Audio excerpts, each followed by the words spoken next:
Hello everyone, welcome to Streamladder's YouTube channel.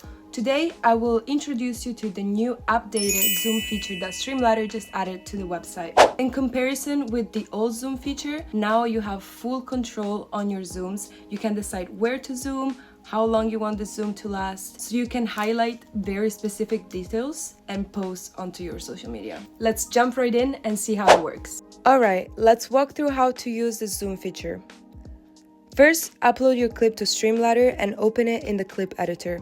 You'll see the zoom tool when clicking on effects in the toolbar. Click on it and you can instantly select the area of the video where you want to zoom in. Use the slider to adjust the zoom level.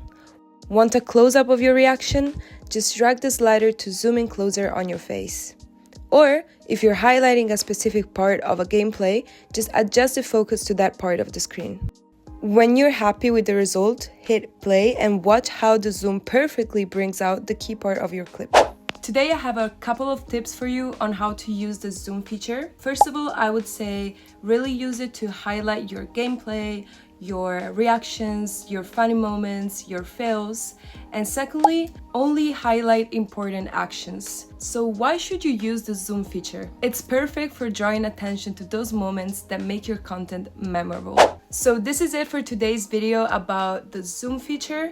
It's a very simple tool, but it can make a big difference. Give it a try and let us know in the comments how it goes, tag us in your videos, and don't forget to subscribe and follow us on social media. See you in the next one.